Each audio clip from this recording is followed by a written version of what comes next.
रामायण राम की एक बड़ी कहानी है जिन्हें भगवान विष्णु का अवतार माना जाता है।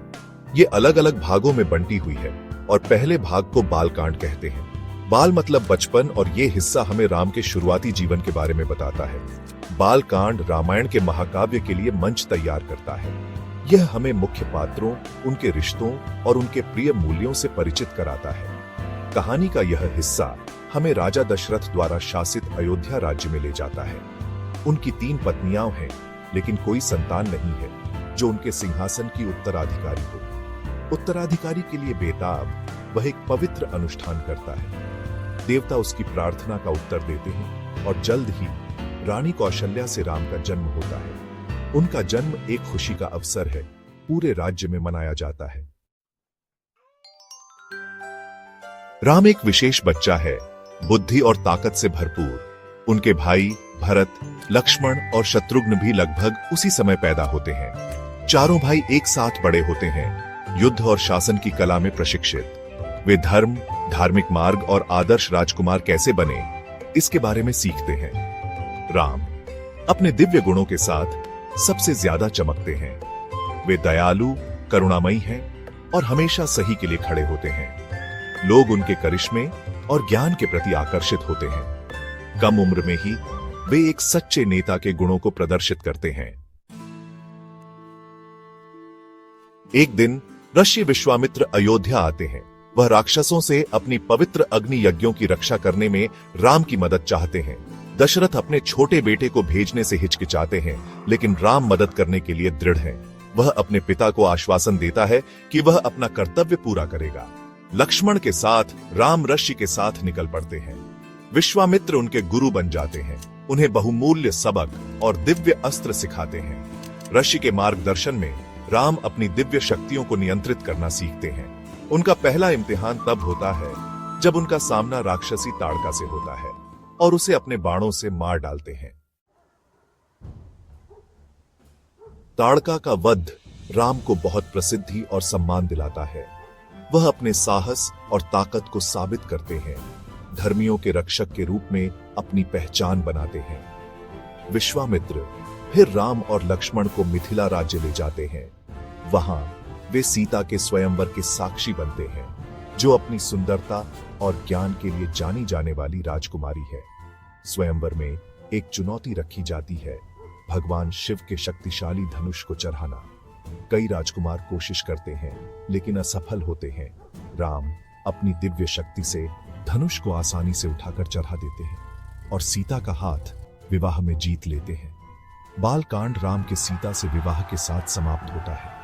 यह घटना राम के जीवन में एक नए अध्याय की शुरुआत का प्रतीक है, जो प्रेम, रोमांच और चुनौतियों से भरा है, जो उनके धर्म की परीक्षा लेगा।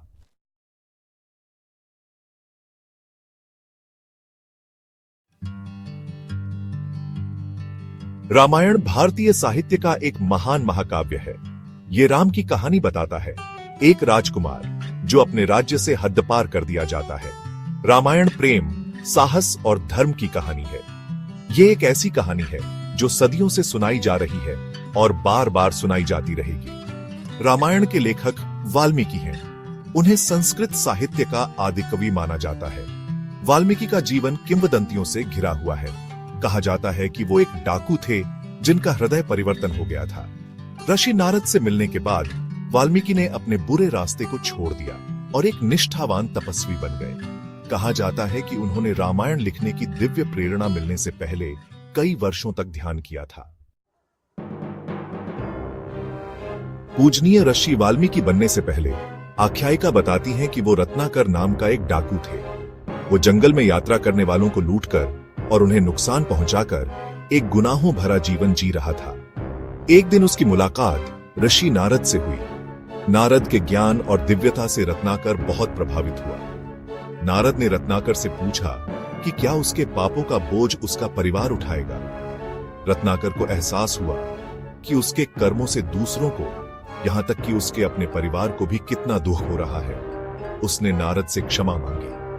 नारद ने उसे राम का नाम जपने की सलाह दी। भक्ति के इसी कृत्य से रत्नाकर का प्रसिद्ध ऋषि वाल्मीकि में रूपांतरण हुआ। ऐसा कहा जाता है कि वाल्मीकि ने एक शिकारी को एक नर सारस को मारते हुए देखा जब वो अपने साथी से प्रेम कर रहा था। जीवित सारस पक्षी का दुहक देखकर वाल्मीकि बहुत दुखी हुए। उन्होंने शिकारी को काव्यात्मक श्लोक में शाप दिया। भावनाओं का यह स्वाभाविक उद्गार रामायण का पहला श्लोक माना जाता है। बाद में ब्रह्मा, सृष्टिकर्ता देव वाल्मीकि के सामने प्रकट हुए। उन्होंने वाल्मीकि को राम के जीवन का वर्णन करते हुए एक महाकाव्य लिखने का निर्देश दिया। ब्रह्मा ने वाल्मीकि को दिव्य दृष्टि दी, जिससे वो राम के जीवन की घटनाओं को वैसा ही देख सके जैसे वो उनकी आंखों के सामने घटित हो रही है। रामायण में अयोध्या के राजकुमार राम की कहानी बताई गई है। राम आदर्श पुरुष हैं जो धर्म, धैर्य और करुणा के प्रतीक हैं। अपनी सौतेली मां की साजिश के कारण राम को 14 वर्षों के लिए अपने राज्य से निर्वासित कर दिया गया था। उनकी समर्पित पत्नी सीता और वफादार भाई लक्ष्मण उनके साथ जाते हैं। उनका वनवास उन्हें घने जंगलों और विभिन्न प्राणियों से होकर गुजरता है। मुख्य संघर्ष तब उठता है जब लंका का राक्षस राजा रावण सीता का अपहरण कर लेता है। शेष महाकाव्य में सीता को बचाने के लिए राम की कठिन यात्रा का वर्णन है, जिसमें उनके वफादार साथी और हनुमान के नेतृत्व में सुग्रीव की वानर सेना मदद करती है। रामायण में कई तरह के पात्र हैं, जिनमें से प्रत्येक की कहानी में महत्वपूर्ण भूमिका है। नायक राम धार्मिकता और साहस के प्रतीक हैं। सीता आदर्श महिला का प्रतिनिधित्व करती है, जो अपनी भक्ति, पवित्रता और शक्ति के लिए जानी जाती है। लक्ष्मण निष्ठा और बंधुत्व का आदर्श है। वानर देव हनुमान अपनी शक्ति, भक्ति और बुद्धिमत्ता के लिए जाने जाने वाले एक प्रिय पात्र हैं। दूसरी ओर विरोधी रावण अहंकार, वासना और अत्याचार का प्रतिनिधित्व करता है। अपनी खलनायकी के बावजूद रावण को एक विद्वान और शक्तिशाली राजा के रूप में भी चित्रित किया गया है। रामायण सिर्फ एक कहानी नहीं है, यह भारतीय संस्कृति और अध्यात्म का आधार है। हजारों वर्षों से घरों और मंदिरों में इसके श्लोकों का पाठ किया जा रहा है। इसके पात्रों को आदर्श मानकर उनकी पूजा की जाती है। महाकाव्य का प्रभाव धर्म से परे है, कला, संगीत, नृत्य और दैनिक जीवन में व्याप्त है। धर्म, कर्म और भक्ति पर रामायण की शिक्षाएं आज भी सभी क्षेत्रों के लोगों को आकर्षित करती हैं। प्रेम, त्याग और अच्छाई और बुराई के बीच लड़ाई की इसकी कहानियां भौगोलिक सीमाओं को पार करती हैं। दक्षिण पूर्व एशिया के दर्शकों को मंत्रमुग्ध करती है और अनगिनत रूपांतरणों और व्याख्याओं को प्रेरित करती है। रामायण का कालातीत आकर्षण इसके अनगिनत रूपांतरणों और पुनर्कथनों में स्पष्ट है। प्राचीन संस्कृत ग्रंथों से लेकर आधुनिक ग्राफिक उपन्यासों तक हर पीढ़ी के लिए महाकाव्य की पुनर्व्याख्या की गई है। हर एक पुनरावलोकन एक अनोखा दृष्टिकोण प्रस्तुत करता है, अपने समय की सांस्कृतिक और कलात्मक संवेदनशीलता को दर्शाता है। भारत में रामायण के क्षेत्रीय रूप मौजूद हैं, प्रत्येक की अपनी बारीकियां और व्याख्याएं हैं। तमिल कंबरमायण से लेकर बंगाली कृत्तिवासी रामायण तक उपमहाद्वीप के विभिन्न समुदायों ने इस महाकाव्य को अपनाया है और इसकी पुनर्कल्पना की है। मनोरंजक कथानक से परे रामायण गहन दार्शनिक और नैतिक अंतर्दृष्टि प्रदान करता है। महाकाव्य कर्तव्य, प्रेम, त्याग, धार्मिकता और किसी के कार्यों के परिणामों के विषयों की पड़ताल करता है। यह परिवार, दोस्ती और अच्छाई और बुराई के बीच शाश्वत संघर्ष के महत्व पर प्रकाश डालता है। रामायण हमें याद दिलाता है कि विपरीत परिस्थितियों में भी धार्मिकता का पालन करने में ही सच्ची शक्ति है।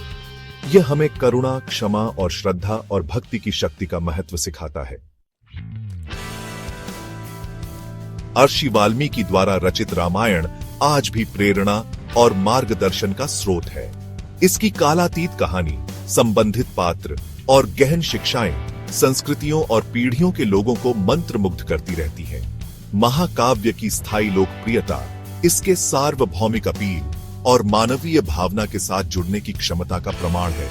जब तक मानवता नैतिकता, कर्तव्य और जीवन के अर्थ के प्रश्नों से जूझती रहेगी, रामायण ज्ञान का प्रकाश स्तंभ बना रहेगा, सांत्वना, मार्गदर्शन और आशा का कालातीत संदेश प्रदान करता रहेगा।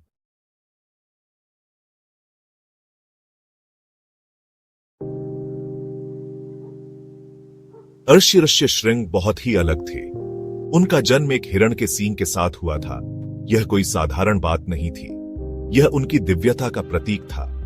ऋषि श्रृंग बहुत ही पवित्र और तपस्वी थे। उन्होंने अपना पूरा जीवन जंगल में बिताया था। वे किसी स्त्री को नहीं जानते थे। ऋषि श्रृंग के पास अलौकिक शक्तियां थीं। वे प्रकृति से बात कर सकते थे। जानवर उनके दोस्त थे। उनकी तपस्या से देवता भी प्रसन्न होते थे। ऋषि श्रृंग का मन बहुत ही निर्मल था। वे हमेशा दूसरों की भलाई के लिए सोचते थे। वे किसी को दुखी नहीं देख सकते थे। उनकी करुणा और दया सभी को मोहित कर लेती थी। ऋषि श्रृंग एक सच्चे संत थे। उस समय अंग देश में भयंकर सूखा पड़ा था। लोग भूखे मर रहे थे। फसलें सूख गई थीं, नदियां और तालाब खाली हो गए थे। राजा रोहित बहुत चिंतित थे। उन्होंने ऋषियों से मदद मांगी। ऋषियों ने बताया कि ऋषि श्रृंग ही इस समस्या का समाधान कर सकते हैं। उन्होंने कहा कि ऋषि श्रृंग को यज्ञ करने के लिए राजी करना होगा। यह यज्ञ बहुत ही शक्तिशाली था। इस यज्ञ से इंद्रदेव प्रसन्न होंगे और वर्षा करेंगे। लेकिन ऋषि श्रृंग को यज्ञ के लिए लाना आसान नहीं था। उन्हें स्त्री जाति से दूर रखा गया था। राजा रोहित ने ऋषि श्रृंग को यज्ञ के लिए लाने का तरीका ढूंढा। राजा रोहित ने अपनी प्रजा में से सुंदर स्त्रियों को भेजा। इन स्त्रियों को ऋषि श्रृंग को लुभाने का काम सौंपा गया। वे ऋषि के आश्रम के पास गईं और नाच गाना करने लगी। ऋषि श्रृंग ने पहले कभी स्त्री नहीं देखी थी।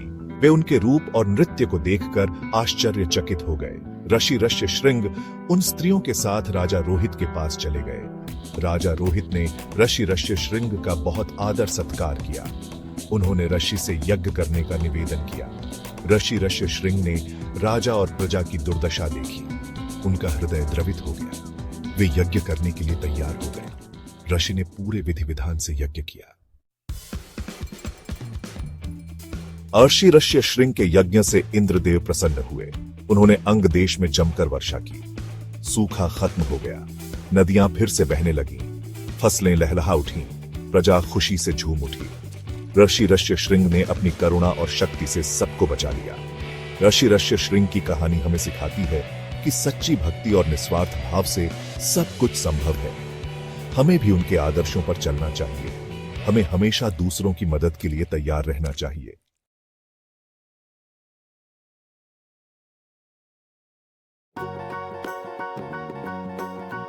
अयोध्या नगरी में राजा दशरथ रहते थे। वे सूर्यवंशी थे। वे एक प्रतापी और न्यायप्रिय राजा थे। उनकी प्रजा उनसे बहुत प्यार करती थी। परंतु राजा दशरथ के मन में एक चिंता थी। उन्हें कोई संतान नहीं थी। राजा दशरथ की 3 रानियां थीं। उनकी पहली रानी का नाम कौशल्या था, दूसरी रानी सुमित्रा थी और तीसरी रानी कैकेयी थी। तीनों रानियां गुणी और धार्मिक थीं। वे भी राजा की तरह संतान की कामना करती थीं। राजा दशरथ अपनी रानियों से बहुत प्रेम करते थे। वे उनकी चिंता देखकर दुखी होते थे। उन्होंने संतान प्राप्ति के लिए बहुत से उपाय किए। उन्होंने तीर्थ यात्रा की। उन्होंने ब्राह्मणों को दान दिया, परंतु उन्हें कोई संतान नहीं हुई। एक दिन महर्षि वशिष्ठ राजा दशरथ के पास आए। उन्होंने राजा को पुत्रेष्टि यज्ञ करने की सलाह दी। राजा दशरथ ने महर्षि की बात मान ली। उन्होंने पुत्रेष्टि यज्ञ की तैयारी शुरू कर दी। यज्ञ में भाग लेने के लिए ऋषि मुनियों को निमंत्रण भेजा गया। अयोध्या नगरी को सजाया गया। यज्ञ की तैयारी पूरी होने पर यज्ञ शुरू हुआ। यज्ञ कुशलतापूर्वक संपन्न हुआ। यज्ञ के अंत में अग्निदेव प्रकट हुए। उन्होंने राजा दशरथ को खीर का पात्र दिया। यह खीर प्रसाद स्वरूप देवताओं ने भेजी थी। राजा दशरथ बहुत प्रसन्न हुए। उन्होंने यह खीर अपनी तीनों रानियों में बांट दी।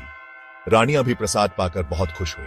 कुछ समय बाद रानी कौशल्या ने एक तेजस्वी पुत्र को जन्म दिया। रानी सुमित्रा ने 2 पुत्रों को जन्म दिया। रानी कैकेयी ने भी एक पुत्र को जन्म दिया। अयोध्या में खुशी का माहौल था। राजा दशरथ बहुत प्रसन्न थे। 4 राजकुमारों का नाम राम, लक्ष्मण, भरत और शत्रुघ्न रखा गया। राम सबसे बड़े थे। लक्ष्मण और शत्रुघ्न जुड़वां भाई थे। चारों भाई बचपन से ही एक दूसरे से बहुत प्रेम करते थे।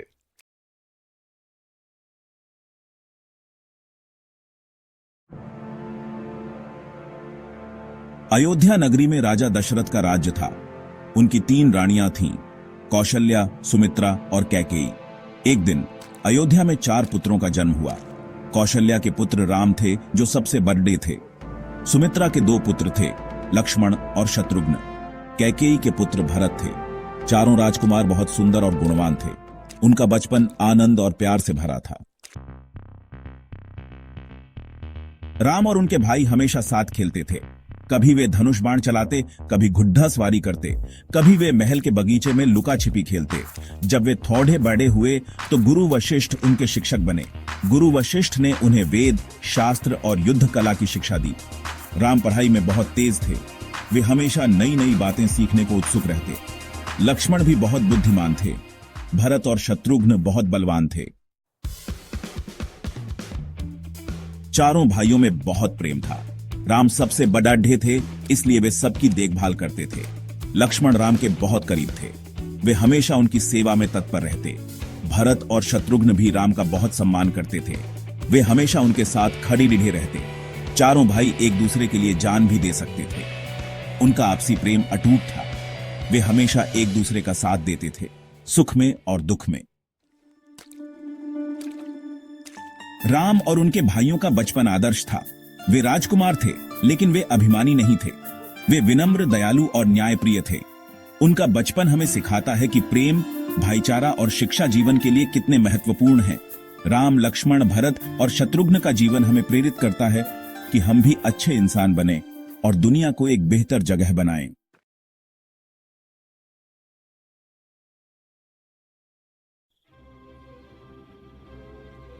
अयोध्या नगरी में सूर्योदय हुआ।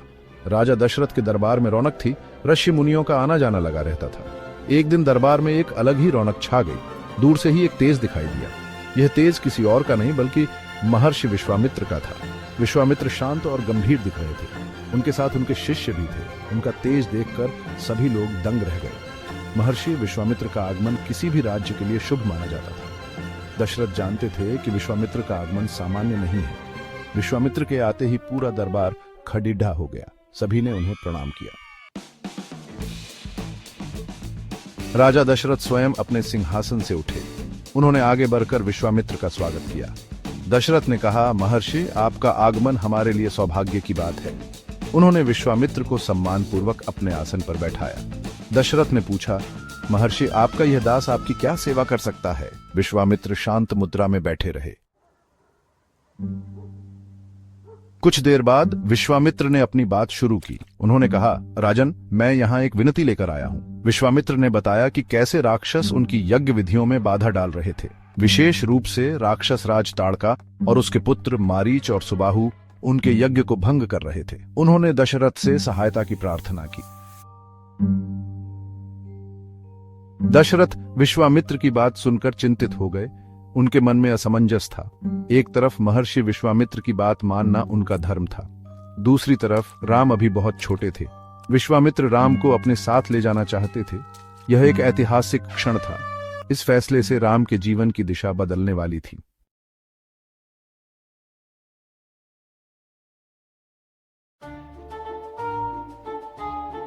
अयोध्या में राम और लक्ष्मण रहते थे। वे दोनों भाई थे। राम बड़े थे, लक्ष्मण छोटे।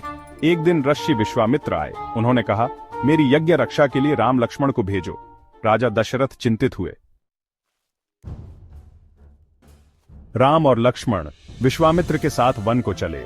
रास्ते में उन्होंने बहुत कुछ सीखा। विश्वामित्र ने उन्हें दिव्य अस्त्र शस्त्र दिए। राम ने ताड़का नामक राक्षसी का वध किया। उन्होंने लोगों की रक्षा की। ताड़का बहुत बलशाली थी। वह लोगों को बहुत सताती थी। राम ने साहस से उसका सामना किया। धर्म की रक्षा के लिए उन्होंने उसे मार गिराया। लोगों ने राम की जय जयकार की। राम और लक्ष्मण ने विश्वामित्र के यज्ञ की रक्षा की। उन्होंने दिखाया कि धर्म की रक्षा के लिए हमेशा तैयार रहना चाहिए। यह यात्रा हमें सिखाती है कि कर्तव्य पथ पर चलना ही जीवन का सार है।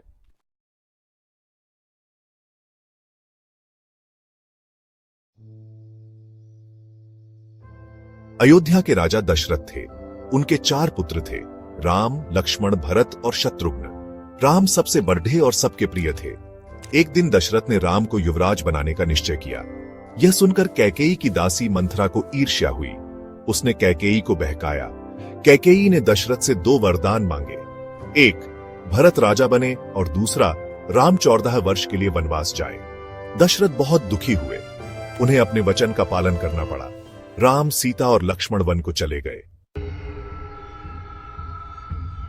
वन में एक राक्षसी रहती थी, नाम था ताड़का। वह बहुत ही बलशाली और क्रूर थी। ताड़का और उसके पुत्र सुबाहु ऋषियों को परेशान करते थे। वे यज्ञ में विघ्न डालते। ऋषियों का जीना मुश्किल हो गया था। वे बहुत भयभीत थे। कोई ताड़का का सामना करने की हिम्मत नहीं करता था। राम, सीता और लक्ष्मण ऋषि विश्वामित्र के आश्रम पहुंचे। विश्वामित्र ने उन्हें ताड़का के आतंक के बारे में बताया। ऋषि ने राम से प्रार्थना की कि वे सबकी रक्षा करें। राम ने ऋषियों की रक्षा का वचन दिया। राम, लक्ष्मण और विश्वामित्र वन में गए। ताड़का और सुबाहु ने उन पर हमला कर दिया। राम ने अपने बाण से सुबाहु को मार डाला। ताड़का क्रोधित हो गई। उसने राम पर पहाड़ फेंके। राम ने अपने बाण से उन पहाड़ों को चूर चूर कर दिया। अंत में राम ने एक शक्तिशाली बाण चलाया और ताड़का को मार डाला। ऋषियों ने राम की वीरता की प्रशंसा की। राम ने धर्म की रक्षा की और बुराई का नाश किया।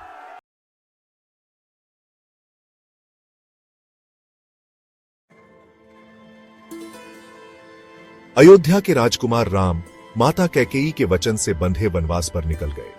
14 वर्ष का वनवास धर्म की रक्षा के लिए। साथ में थे पत्नी सीता और अनुज लक्ष्मण। वन मार्ग कठिन था, पर राम का धैर्य अडिग था। वन में ऋषि मुनियों पर राक्षसों का अत्याचार बाच गया था। राक्षसों के राजा ताड़का का आतंक था। ऋषि विश्वामित्र यज्ञ कर रहे थे। उनकी रक्षा के लिए राम को आगे आना पड़ेगा। राम ने ताड़का का वध किया। ऋषि विश्वामित्र प्रसन्न हुए। उन्होंने राम को दिव्य अस्त्रों की शिक्षा देने का निश्चय किया। राम गुरु विश्वामित्र के आश्रम पहुंचे। गुरु विश्वामित्र ने राम को अनेक दिव्य अस्त्र प्रदान किए। यह अस्त्र अत्यंत शक्तिशाली थे। इनका प्रयोग केवल धर्म की रक्षा के लिए ही किया जा सकता था। राम ने गुरु की आज्ञा का पालन किया। उन्होंने प्रत्येक अस्त्र का प्रयोग सावधानी और संयम से सीखा। प्रत्येक अस्त्र की अपनी विशेषता थी। उनमें अद्भुत शक्तियां समाहित थीं। राम ने गुरु की कृपा से इन शक्तियों पर नियंत्रण पाया। राम को अनेक अस्त्र मिले, ब्रह्मास्त्र, वायव्यास्त्र, आग्नेयास्त्र। प्रत्येक अस्त्र अजेय था। ब्रह्मास्त्र सबसे शक्तिशाली था। वायव्यास्त्र से वायु पर नियंत्रण पाया जा सकता था। आग्नेयास्त्र अग्नि का स्वरूप था। राम ने इन अस्त्रों का प्रयोग धर्म युद्ध में किया। राम ने रावण जैसे शक्तिशाली योद्धा को परास्त करने के लिए इन अस्त्रों का प्रयोग किया। उनके द्वारा चलाया गया हर बाण लक्ष्य को भेदता था। राम केवल एक योद्धा नहीं थे, वे मर्यादा पुरुषोत्तम थे। वे धर्म और न्याय के प्रतीक थे। दिव्य अस्त्रों ने राम को अजेय शक्ति प्रदान की, परंतु उन्होंने इनका प्रयोग कभी अहंकार या क्रोध में नहीं किया। राम ने दिव्य अस्त्रों का प्रयोग संयम और विवेक से किया। वे धरती पर धर्म की स्थापना के लिए ही इन अस्त्रों को धारण करते थे।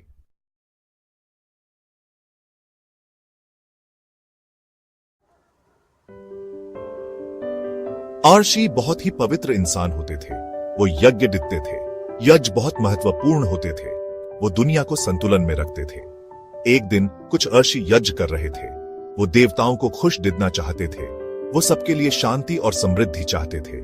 इन याज्ञाओं को पूरा होने में कई दिन लगते थे। ऋषियों को बहुत सावधान रहना पड़ता था। उन्हें ध्यान रखना होता था कि कमिंग कभी बुझे नॉट। सुबाहु एक राक्षस तू। वो देवताओं से नफरत दिखता टू। वो यज्ञ रोकना चाहता टू। सुबाहु का एक दोस्त था किलडीच। उन्होंने ऋषियों पर हमला कर दिया। उन्होंने पवित्र अग्नि में मांस और हड्डियां फेंक दी। यज्ञ में विघ्न पड़ गया। ऋषि डर गए। उन्हें समझ नहीं आ रहा था कि क्या डिडे। उन्हें अपनी रक्षा के लिए एक हीरो की जरूरत थी। राम एक राजकुमार थे। वो बहुत बलवान और बहादुर थे। वो देवताओं के भक्त भी थे। उन्होंने ऋषियों की रक्षा का वचन दिया। राम ने सुबाहु से युद्ध थात्या। उन्होंने अपने धनुष और बाणों का इस्तेमाल थात्या। राम के पास दिव्य शक्तियां थीं। उन्होंने ब्रेवी से लड़ाई लड़ी। राम के भाई लक्ष्मण ने उनकी मदद नीडेड। राम ने सुबाहु को मार डाला। उन्होंने किलडिच को भी हरा दिया। बाकी राक्षस भाग गए। ऋषि बहुत खुश हुए। उन्होंने राम को बचाने के लिए धन्यवाद दिया। यज्ञ फिर से शुरू हो कमिंग। यह सफलतापूर्वक पूरा हो कमिंग। देवता प्रसन्न हुए। उन्होंने राम और ऋषियों को कमिंग आशीर्वाद दिया। सबने जश्न मनाया। राम ने उनके यज्ञ की रक्षा की थी। उन्होंने दुनिया को सुरक्षित रखा।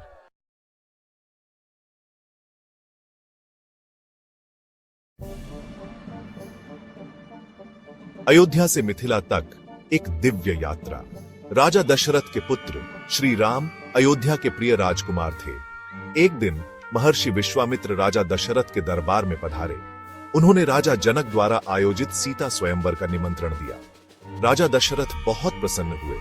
उन्होंने श्री राम और लक्ष्मण को महर्षि विश्वामित्र के साथ मिथिला जाने का आदेश दिया। यह यात्रा बहुत ही सुंदर थी। रास्ते में श्री राम ने महर्षि विश्वामित्र से अनेक ज्ञानवर्धक कथाएं सुनी। उन्होंने ताड़का वध जैसे कई अद्भुत कार्य भी किए। धीरे धीरे वे मिथिला के निकट पहुंच गए। मिथिला में भव्य स्वागत। मिथिला नगरी में श्री राम के आगमन की सूचना मिलते ही चारों ओर खुशी की लहर दौड़ गई। राजा जनक स्वयं श्री राम के स्वागत के लिए नगर द्वार तक आए। मिथिला को फूलों और रंगोली से सजाया गया था। लोग अपने घरों से बाहर निकलकर पुष्प वर्षा करके श्री राम का अभिनंदन करने लगे। श्री राम ने भी हाथ जोड़कर सभी का अभिवादन स्वीकार किया। मिथिला में उनका आगमन एक उत्सव के समान था। धनुष यज्ञ एक अद्भुत परीक्षा। मिथिला में राजा जनक ने अपनी पुत्री सीता के लिए एक स्वयंवर का आयोजन किया था। उन्होंने एक शिव धनुष रखा था जिसे उठाना लगभग असंभव था। देश विदेश से अनेक राजकुमार स्वयंवर में सम्मिलित हुए, लेकिन कोई भी उस धनुष को हिला भी नहीं सका। तब श्री राम ने बड़ी ही सहजता से उस धनुष को उठाया और प्रत्यंचा चढ़ाते हुए उसे तोड़ दिया। सभी लोग श्री राम की शक्ति और वीरता देखकर आश्चर्यचकित रह गए। मर्यादा पुरुषोत्तम श्री राम। श्री राम सिर्फ वीर ही नहीं बल्कि मर्यादा पुरुषोत्तम भी थे। उन्होंने सीता से विवाह करके एक आदर्श पति का धर्म निभाया। श्री राम का मिथिला आगमन एक ऐतिहासिक घटना थी। उनके आगमन ने मिथिला में खुशियां भरी और धर्म की स्थापना की।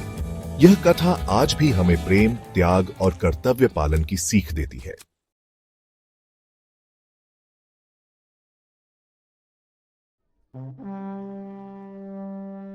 मर्यादा पुरुषोत्तम राम। अयोध्या नगरी में राजा दशरथ के घर श्री राम का जन्म हुआ। राम विष्णु के अवतार थे। धरती पर अधर्म मिटाने आए थे। बालपन से ही राम शांत और साहसी थे। गुरु वशिष्ठ से शिक्षा ली। धनुर्विद्या में निपुण हुए। शिव धनुष और स्वयंवर। मिथिला के राजा जनक के यहां सीता स्वयंवर था। सीता लक्ष्मी जी का अवतार थी। स्वयंवर में शर्त थी शिव धनुष तोड़ना। सभी राजा और महाराजा आए। कोई भी धनुष हिला नहीं सका। एक ही बाण, अद्भुत ध्वनि। गुरु विश्वामित्र के कहने पर राम ने धनुष उठाया। आसानी से धनुष चढ़ाया। प्रत्यंचा खींची। धनुष टूट गया। जोर की ध्वनि हुई। सब लोग हैरान हुए।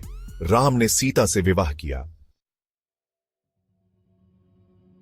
प्रभु श्री राम से सीख। श्री राम की कथा हमें साहस और धैर्य सिखाती है। हमें भी राम की तरह सत्यवादी और निडर बनना चाहिए। राम हमें कर्तव्य पालन करना सिखाते हैं। राम जैसा चरित्र बनाना ही सच्ची भक्ति है।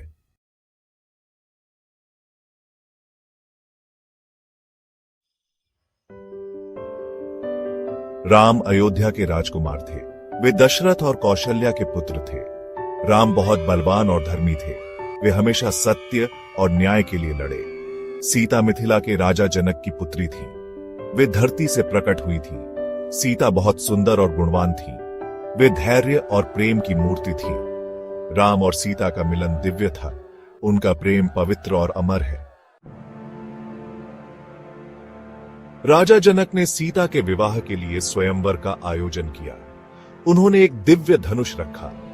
जो भी इस धनुष को उठाकर तोड़ेगा उसी से सीता का विवाह होगा। दूर दूर से राजा और राजकुमार आए, लेकिन कोई भी धनुष को हिला भी नहीं सका। तब गुरु विश्वामित्र के कहने पर राम ने धनुष को उठाया। राम ने बड़ी आसानी से धनुष को उठाया और उसे तोड़ दिया। सभी आश्चर्यचकित रह गए। यह देखकर जनक बहुत प्रसन्न हुए। राम और सीता का विवाह धूमधाम से हुआ। सभी देवी देवताओं ने इस विवाह में भाग लिया। अग्निदेव साक्षी बने। यह विवाह एक आदर्श विवाह था। राम और सीता ने एक दूसरे के प्रति समर्पण और प्रेम का उदाहरण स्थापित किया। सभी ने नए जोड़े को आशीर्वाद दिया। राम और सीता हमेशा के लिए एक दूसरे के हो गए। राम और सीता की प्रेम कहानी अमर है। यह हमें प्रेम, त्याग और समर्पण का पाठ सिखाती है। रामायण हमें कर्तव्य और धर्म का पालन करना सिखाती है। राम और सीता हमारे लिए प्रेरणा है। उनकी कहानी हमें यह भी बताती है कि सत्य की हमेशा जीत होती है। अंत में बुराई का नाश होता है।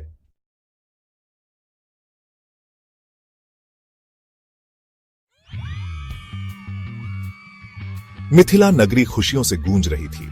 राजा जनक, जिन्हें देवी सीता जैसी बेटी का वरदान प्राप्त था, ने उनके स्वयंवर का ऐलान किया था। यह कोई आम स्वयंवर नहीं था। यह शक्ति और पराक्रम की परीक्षा थी, जिसका इनाम था सीता से विवाह। दूर दूर से राजकुमार आए थे।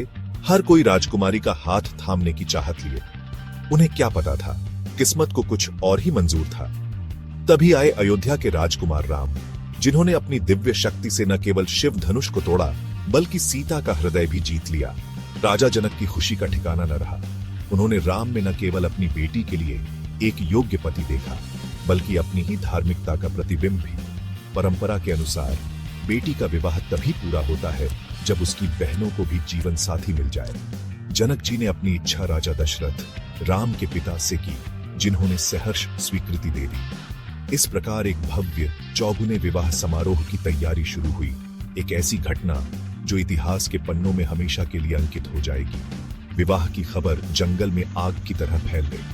अयोध्या और मिथिला उत्साह से भर गए। यह दो शक्तिशाली और धार्मिक राज्यों का मिलन था, एकता और समृद्धि का प्रतीक। तैयारी भव्य थी, जो इस अवसर के महत्व को दर्शाती है। राज्यों के हर कोने में खुशी का संगीत गूंज रहा था और हवा उत्सुकता से भरी हुई थी। सीता, जो कि ग्रेस और सदाचार की मूर्ति थी, अकेली नहीं थी। उनकी 3 बहनें भी थीं, हर एक अपनी खूबसूरती और गुणों में निपुण। उर्मिला, सीता की छोटी बहन, शांत, मजबूत और अटूट वफादारी वाली थी। मांडवी, बड़ी बहन, अपनी तेज बुद्धि और न्यायप्रियता के लिए जानी जाती थी। सबसे छोटी श्रुतकीर्ति अपनेपन और दयालुता की मूरत थी। उसकी हंसी महल के हॉल में गूंजती रहती थी। ये राजकुमारियां, जो सीता की ही तरह दयालु और बुद्धिमान थी, उनका विवाह भी सीता के साथ ही होना था। राजा जनक एक पिता के प्यार के साथ चाहते थे कि उनकी बेटियां भी सीता जैसी खुशी और संतुष्टि का अनुभव करें। उन्होंने राम के भाइयों लक्ष्मण, भरत और शत्रुघ्न को अपनी प्यारी बेटियों के लिए एक आदर्श साथी के रूप में देखा। सीता का स्वयंवर सिर्फ एक प्रतियोगिता नहीं था, यह स्वर्ग द्वारा नियत एक घटना थी। दूर दूर से राजा और राजकुमार इकट्ठा हुए थे। सबकी निगाहें इनाम पर टिकी थीं। सीता का हाथ। माहौल तनाव और प्रत्याशा से भर गया। चुनौती कठिन थी, शिव के प्रसिद्ध धनुष को जोड़ना। एक एक करके सभी राजकुमार आगे बढ़े और उनके अभिमान का सामना हार से हुआ। धनुष अटल रहा, अपनी दिव्य शक्ति का प्रमाण। फिर आए राम। उनका शांत व्यक्तित्व उनकी दिव्य शक्ति को छुपा रहा था। उन्होंने सहजता से धनुष उठाया, उसे जोड़ा और उसी क्षण उसे तोड़ दिया। भीड़ खुशी से झूम उठी। राम ने अपनी दिव्य शक्ति से खुद को योग्य साबित कर दिया था। लेकिन इससे भी महत्वपूर्ण बात यह है कि उन्होंने सीता का दिल जीत लिया था। उनकी प्रेम कहानी, जो भाग्य और भक्ति से उत्पन्न हुई थी, शुरू होने वाली थी। अयोध्या और मिथिला के राज्य इस भव्य विवाह की तैयारी में जुट गए थे और माहौल उत्साह से भर गया था। कारीगर अथक परिश्रम कर रहे थे। उनके कुशल हाथों ने शहरों को चमकदार नजारों में बदल दिया था। सड़कों को रंगीन झंडों और सुगंधित फूलों से सजाया गया था, जबकि संगीतकार हवा को मधुर धुनों से भर रहे थे। अयोध्या और मिथिला दोनों जगह के महल गतिविधियों से गुलजार थे। बेहतरीन रेशम और रत्न बाहर लाए गए। उनकी चमक इस अवसर की खुशी को दर्शा रही थी। विदेशी मसालों और मिठाइयों की खुशबू हवा में तैर रही थी, जो इंद्रियों को मोह रही थी। शादी सिर्फ प्यार का जश्न नहीं थी, यह दो राज्यों के बीच एकता का प्रतीक था। यह राजा दशरथ और राजा जनक के बीच मजबूत बंधन का प्रमाण था, जो उनके बच्चों के मिलन से और भी मजबूत हुआ। भाग 5-4 आत्माओं का पवित्र मिलन। शादी का दिन उज्जवल और शुभ आया। माहौल उत्सुकता और खुशी से गूंज रहा था। मंडप जो खूबसूरती से सजाया गया था और पुजारियों के जाप से पवित्र किया गया था, दूल्हा दुल्हन के आगमन की प्रतीक्षा कर रहा था। राम, लक्ष्मण, भरत और शत्रुघ्न अपनी शादी के शानदार परिधानों में पहले पहुंचे। उनके चेहरे खुशी से चमक रहे थे। जल्द ही राजकुमारियों को, जिनकी सुंदरता उत्तम गहनों और चमकदार रेशमी साड़ियों से और बढ़ गई थी, मंडप में ले जाया गया। पवित्र अग्नि जल उठी। उसकी लपटें 4 आत्माओं के मिलन को दर्शा रही थी। हवा मंत्रों के उच्चारण से गूंज उठी। प्रत्येक शब्दांश परंपरा और आशीर्वाद का भार लेकर चल रहा था। जैसे ही जोड़ों ने अपनी प्रतिज्ञाएं ली, सन्नाटा छा गया। उस क्षण की पवित्रता उपस्थित सभी के लिए स्पष्ट थी।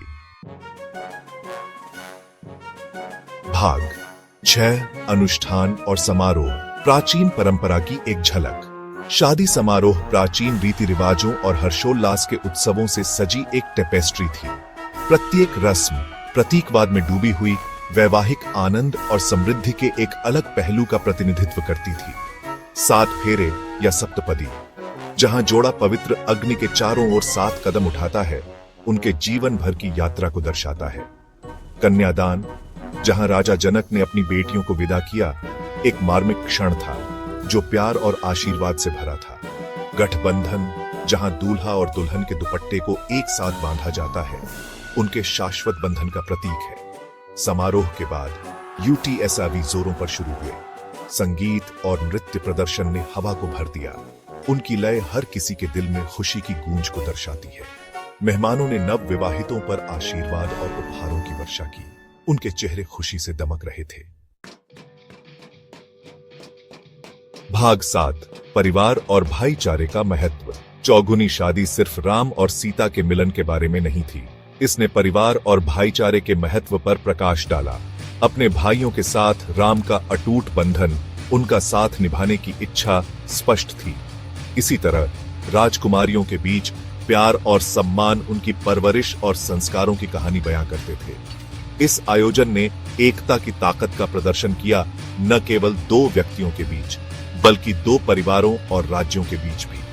इसने मजबूत और स्थायी संबंधों को बढ़ावा देने में साझा मूल्यों और आपसी सम्मान के महत्व को रेखांकित किया। एकता की यह भावना तत्काल परिवारों से परे फैली हुई थी। शाही दरबार से लेकर आम लोग तक पूरा राज्य इस शुभ अवसर को मनाने के लिए एक साथ आया था। यह प्रेम, परिवार और परंपरा की एक ताबद्ध शक्ति का प्रमाण था। भाग 8 प्रेम और कर्तव्य की विरासत।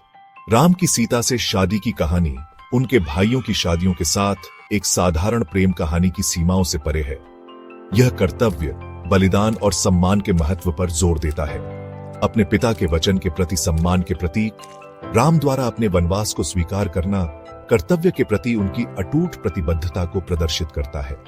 विपरीत परिस्थितियों में भी अपने पति के प्रति सीता की अटूट भक्ति ने सच्चे प्रेम की ताकत का उदाहरण दिया।